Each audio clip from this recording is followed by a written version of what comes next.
All right, guys, I got a friend of mine from St. Louis down, Steven Mckinley. I've introduced him before, and we're fixing to work on some parts of his.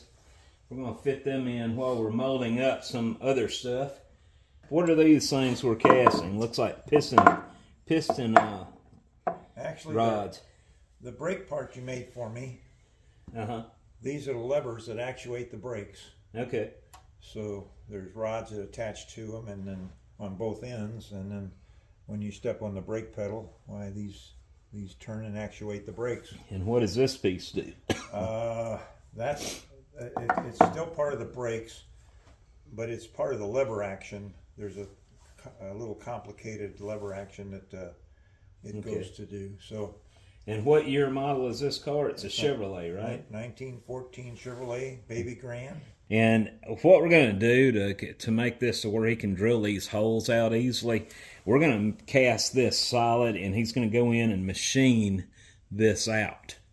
So I'm just going to fill all this with sand along with the holes, and it's going to be 2 big solid lugs on each end, and then he'll finish them up later. Otherwise, we could cast it like this, and we could either fill the holes or cast it with a core hole in it, which we don't have a core box on hand for that. But if he goes to drill it without us stress relieving it first, it'll be too hard to drill. But if we leave it solid, it'll be just fine. So we're gonna fill those ends with sand, and then these pieces have a slight curve to them, so we'll have to keep that in mind as we part them. And I want to make sure that I turn them all the same way.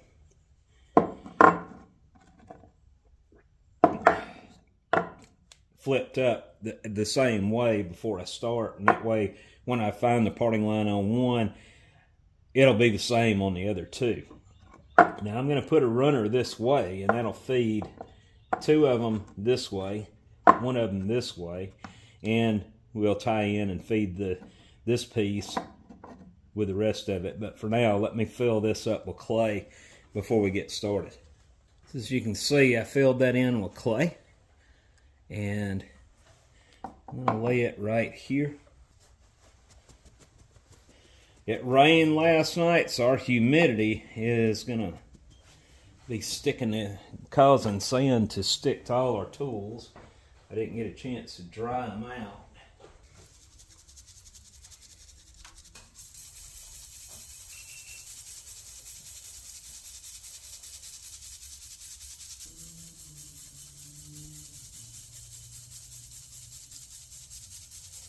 Now, if my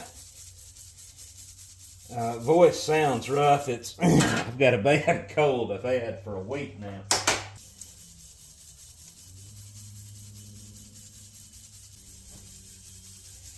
Now, since these are actual castings that we're using, they're going to have a lot of weight to them. And I'm going to have to pick up the molding board with the flask when I get ready to flip it over, or the weight of the castings will fall out. And I'm going to round this one up pretty tight.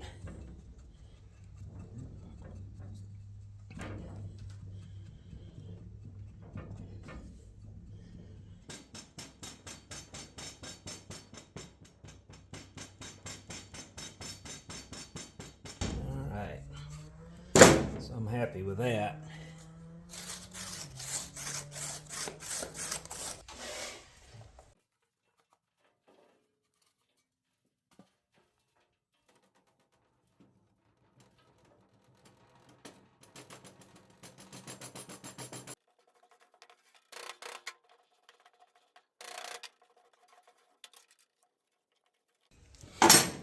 All right, now I'll bring everything up together.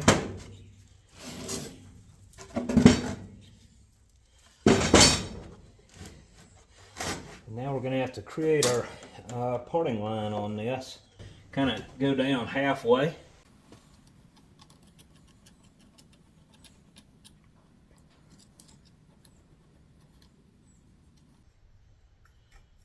That's about it.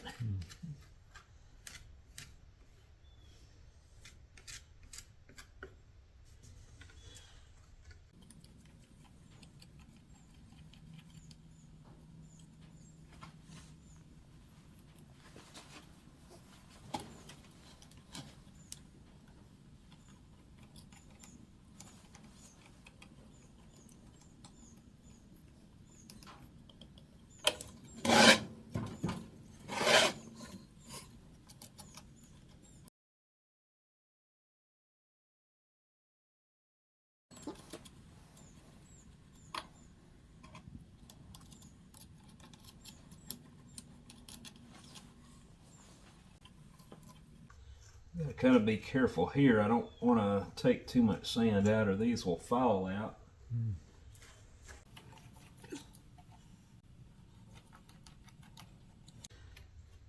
Now we're going to ram up our coat. Now, like I said, I'm going to put a runner this way, and I'm going to bend it that way and gate in here. We'll bring this floor down a little bit. Kind of give us a more level runner.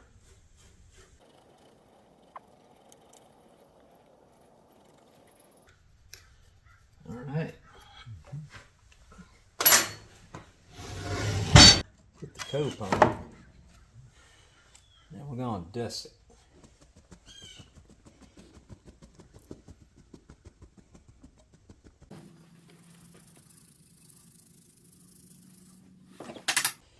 Normally, I would wrap these and try to get them out of the sand. I'm not going to do that with these because they're kind of rough. So I'm not going to shoot to get the cleanest parting line. We'll grind it.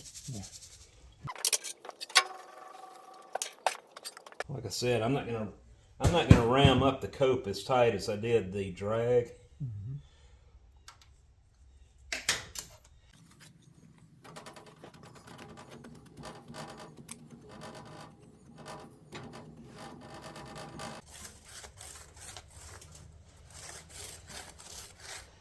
Alright.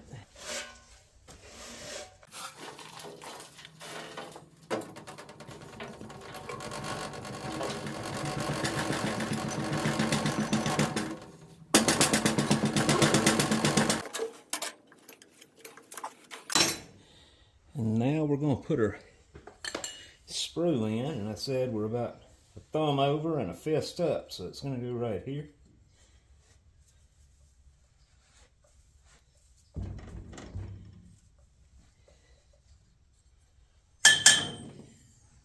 I'm going to actually do my runner in the drag.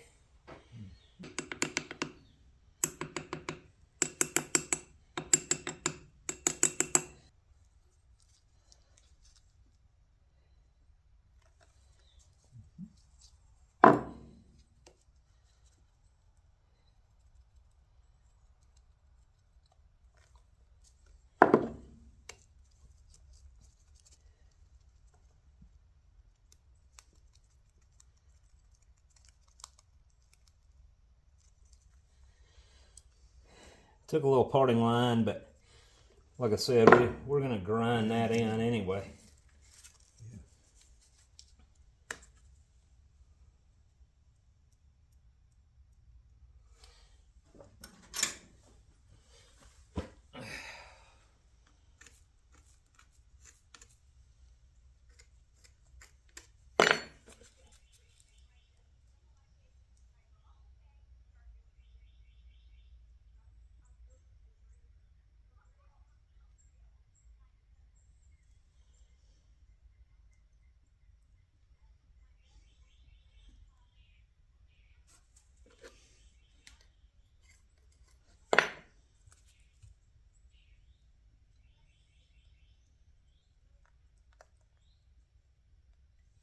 Okay.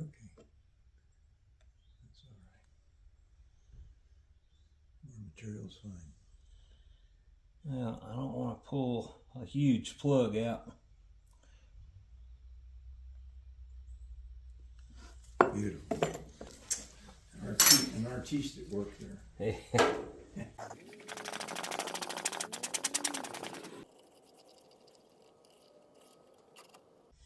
And it makes no sense to do all this work and not cut your gates and runners, which I'm guilty of doing.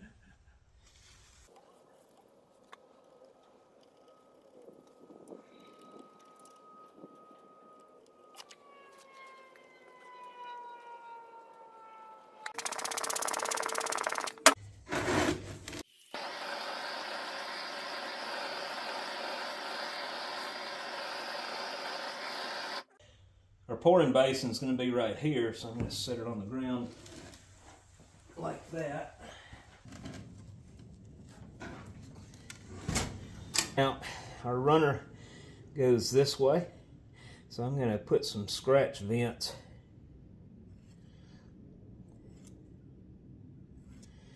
outward.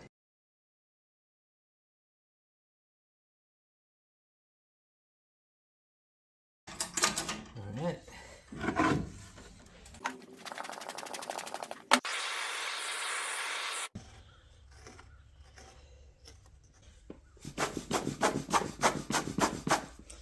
All right, this one's done.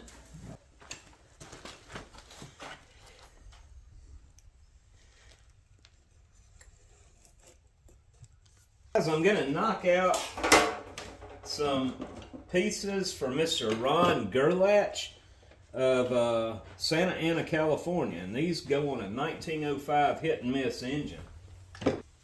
He sent me a split pattern. That's what the actual casting will look like. And he also sent me this. This is not a split pattern, but you can see the parting line. He already went ahead and drew it out for me, so that comes in handy. I appreciate that. So we're going to start off by ramming this like that. I'm probably just going to go ahead and try to ram both of these in the same mold. And they shouldn't take up that much room. Flasks are like wine. The better they age, right? So, Getting near the end of the bottle. Yeah, yeah. So I'm gonna part it like this first. So I'm gonna build up just a little bit of a bed of sand just to establish. Oh, it'll stand on its own. Never mind. That's good. I don't have to worry about it. He did an excellent job on these. There's no side ridges. These are gonna pull from the sand perfect. I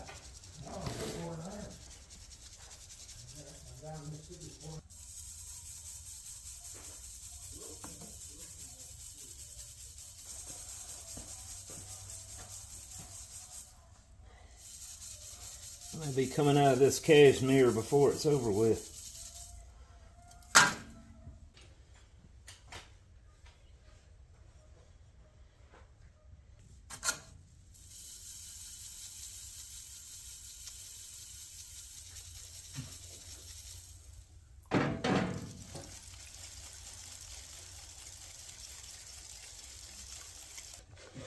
Huh? Very sneaky. I like it. What's that? Putting that tube around there. Oh yeah, saves me a lot of time.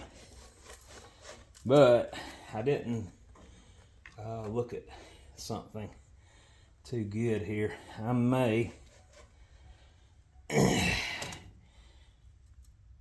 to add another flask to this just because of the height of that stem. And I'm going to do that now. Bad thing is, I got to mull more sand now. Yeah. Yeah.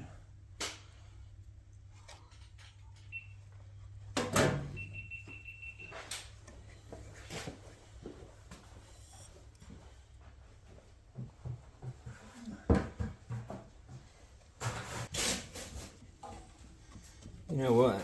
I'm not going to have to. Is that all right? Yeah, I'm all right.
Make sure I don't have any sand stuck to that before I put it back in here.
Well, it pulled clean, so I'm not going to complain.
I'm going to put some vents in this one.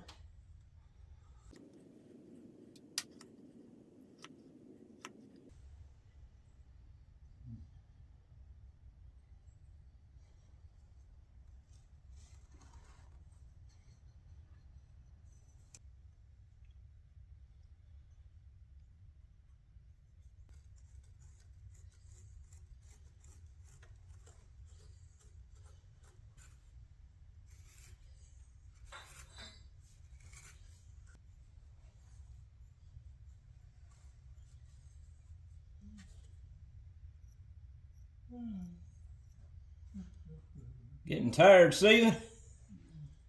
Not bad.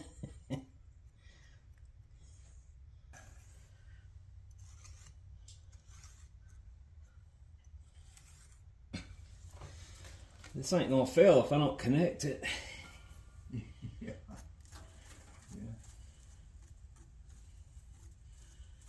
Now it will.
Now both sides. Good.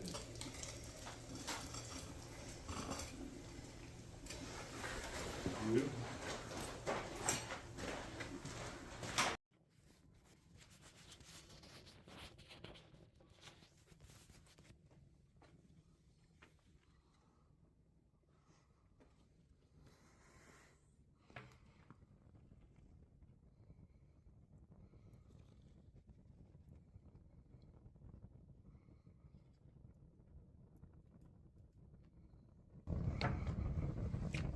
Get that form burned out of there and see how we look.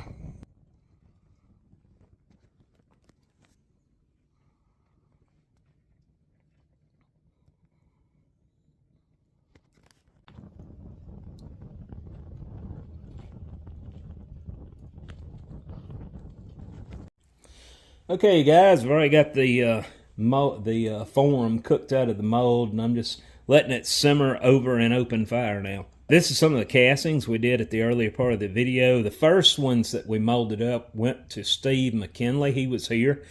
And, you know, this is about a 3-day process. It takes it takes all day to do molds. The second day, it takes most of the day to pour them. And then the third day, you're grinding, and probably the fourth day, you're stress relieving. So it takes almost all week to cram all this into one. So Steve had to go, so he ended up taking his castings with him. I didn't get to show you those finished ground and stress relieved, but anyway, he supplied some picks I'm going to attach here, and this is the very ones we cast just a few minutes ago. And these parts going to Mr. Ron Galach, we were able to go ahead and stress relieve them and slow down and take our time on them. These turned out looking great. That's the pattern for this one. This is the pattern for this one.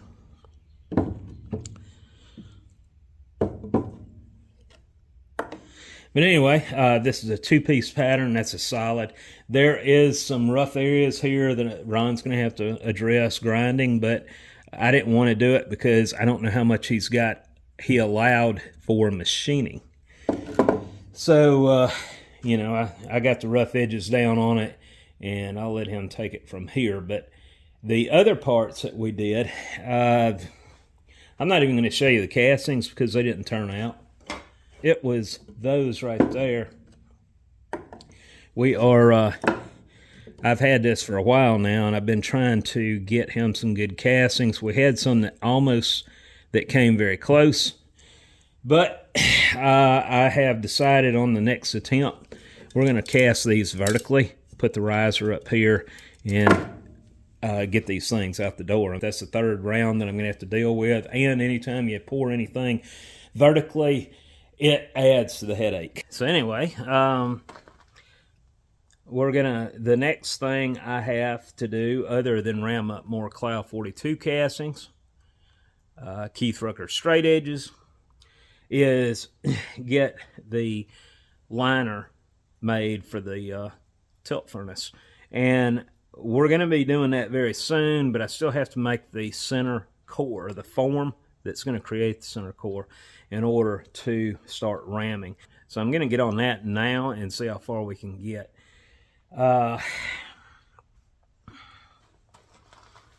get to where I don't know which way to turn. All right.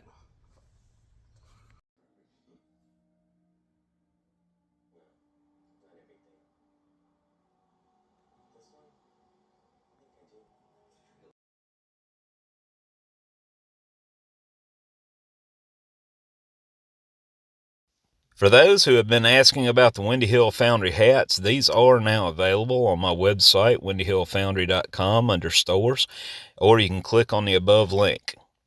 These are on the pricey side, but keep in mind the shipping is included.